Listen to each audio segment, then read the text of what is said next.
Hello friends, welcome back to my channel. রাজ্য সরকারি কর্মচারী এবং পেনশনভোগীদের জন্য অনেক বড় আপডেট চলে এসেছে।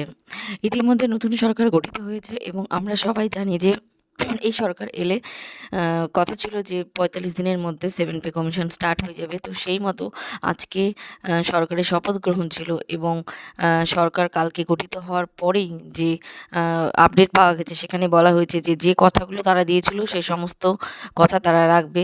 তো ৪৫ দিনের মধ্যে কিন্তু আমরা 7 পে কমিশন পেতে চলেছি এবং শোনা যাচ্ছে যে কেন্দ্রীয় হারে ডিএ কিন্তু লাগু হতে চলেছে। তো এখন অনেকে ভাবছে যে কোনটা আগে পাওয়া যাবে, ডিএ নাকি 7 পে কমিশনের যে স্যালারি। তো যেটুকু বোঝা যাচ্ছে যে যদি নতুন পে কমিশন স্টার্ট হয়ে যায় তাহলে কিন্তু ডিএটা কিন্তু পাওয়া যাবে না। কারণ এটুকু আমরাই জানি যে নতুন পে কমিশন স্টার্ট হলে ডিএটা কিন্তু 0 থেকে স্টার্ট হয়। তো এই বিষয়গুলো কিন্তু এখন অনেকের মনেই ঘুরছে। তো তার সঙ্গে, সঙ্গে আরেকটা বিষয় ঘুরছে যে নতুন পে কমিশন স্টার্ট হলে কত ফিটমেন্ট ফ্যাক্টর হতে পারে, মানে স্যালারি কী হারে বাড়তে পারে। তো যতটা আপডেট পাওয়া যাচ্ছে যে 6 পে কমিশনের আন্ডারে কিন্তু 2.57 হারে স্যালারি বেড়েছিল। তো এখনও কিন্তু যেটুকু বোঝা যাচ্ছে যে যদি 2.57 হারেই স্যালারি বেড়ে থাকে তাহলে আমাদের স্যালারি কিন্তু এক লাফে অনেকটাই বেড়ে যেতে পারে।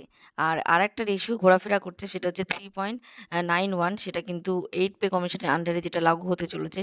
কিন্তু এখন যদি সেইটাই যদি আমাদের 7 পে কমিশনের আন্ডারে স্টার্ট হয় তাহলে কিন্তু স্যালারি আরও অনেকটাই বেড়ে যাবে।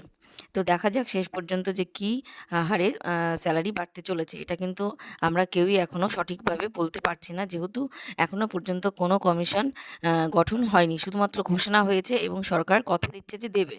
তো এখনও কোনো রকমের স্টেপ সেই মতো নেওয়া হয়নি। আর এদিকে ডিএর অনেকের যে ধারণা যে ডিএটা আগে দেবে। তো যেটা বকেয়া ডিএ ছিল বা এরিয়ার হিসেবে যারা পাচ্ছেন শুধুমাত্র সেই ডিএটাই ক্লিয়ার করা হবে।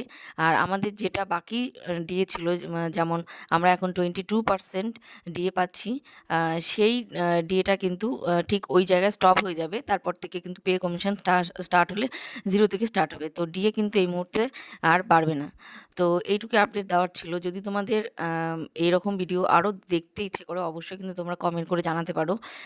আর তার সঙ্গে রাজ্য সরকারি কর্মচারীদের বিভিন্ন পোস্টে থাকা কাদের কীরকম বেতন বাড়তে পারে সেই রিলেটেড ভিডিও কিন্তু আমি আনতে চলেছি। আর তোমরা অবশ্যই কমেন্টে জানাতে পারো সেই বিষয়ে। তো আজকের ভিডিওটি এখানেই শেষ করছি। যদি ভালো লেগে থাকে অবশ্যই কিন্তু সাবস্ক্রাইব করে বেল নোটিফিকেশান অন করে দিও পরবর্তীকালে এরকম আরও ইনফরমেটিভ ভিডিও দেখার জন্য। দেখা হচ্ছে নেক্সট কোনো ভিডিওতে। টিল দেন সবাই ভালো থেকো, সুস্থ থেকো। Thanks for watching.